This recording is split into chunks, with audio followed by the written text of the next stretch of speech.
Parliamentary standing committees essentially are miniature parliaments comprising of members from across the party lines from both houses.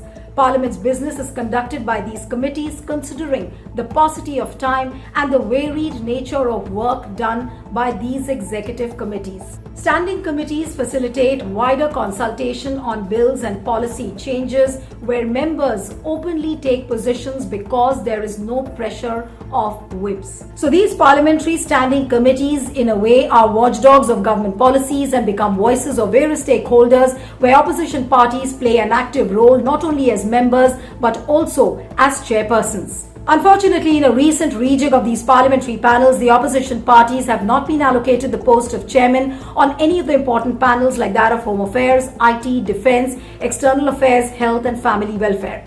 Congress and Trinamool Congress, which are the largest opposition parties inside Parliament, have been removed from the post of the chairman, and now you would have BJP members and their allies sitting as chairman on these important panels.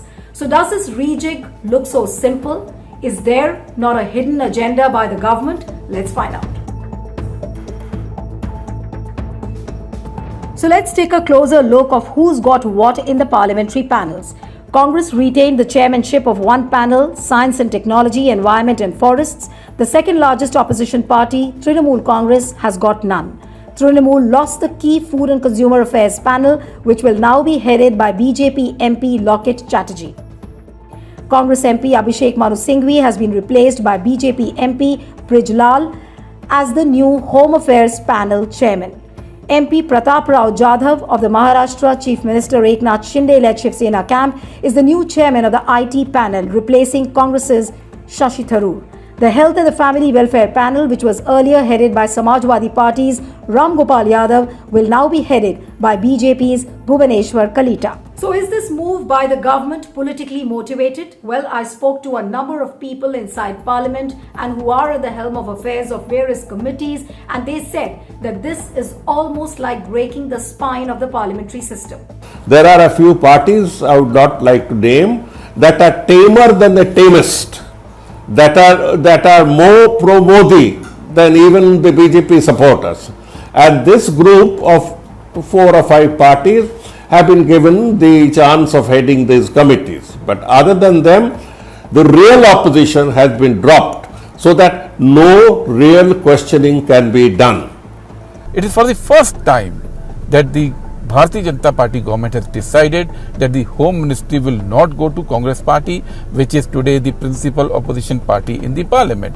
Congress has 31 MPs in the 245-member Rajya Sabha and 53 in the 543-member Lok Sabha, making it the principal opposition party, and the Trinamool Congress, with its 13 MPs in upper house and 23 in the lower house, is the second largest opposition party. At present, there are a total of 24 parliamentary standing committees, of which 16 are headed by Lok Sabha members and 8 are with the Rajya Sabha. The rejig of a parliamentary panel takes place every year.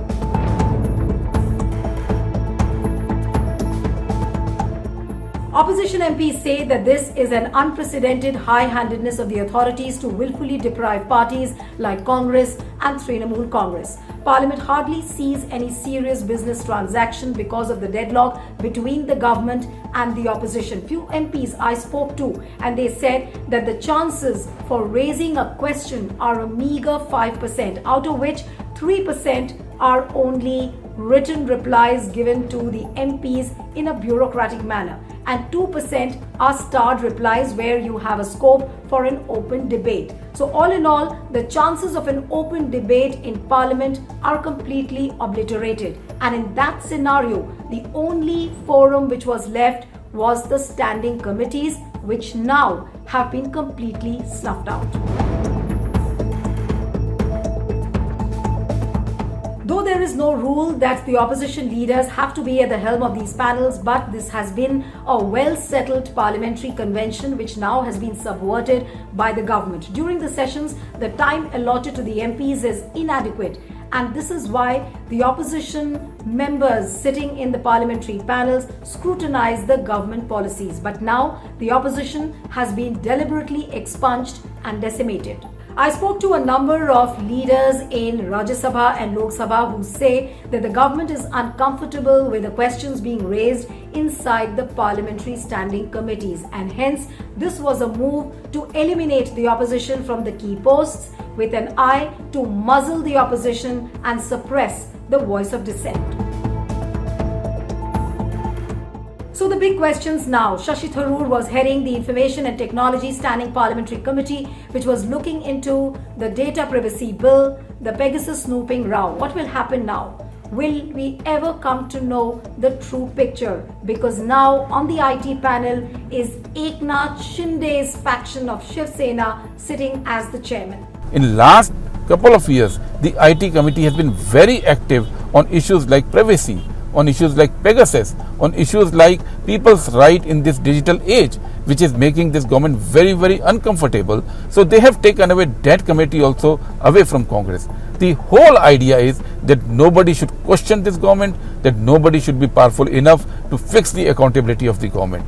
I'm told that the leader of the House in Rajya Sabha, Piyush Goyal, recently called up Mallikarjun Kharge, who's the leader of the opposition inside the upper house, to tell him that because of the reduced numerical strength of Congress, it will be removed from the chairmanship of the Home Affairs panel and that it will be allocated to another opposition party.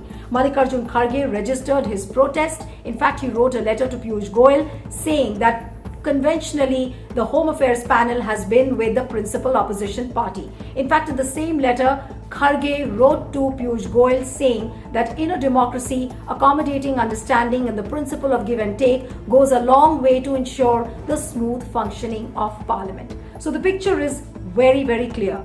Isn't it tantamount to undermining the Parliament? So is this not a very dangerous precedent where the parliamentary conventions and protocols are subverted by the brute majority of the government? Well, send us your feedback, think about it, stay tuned to Deccan Herald, and thanks for watching.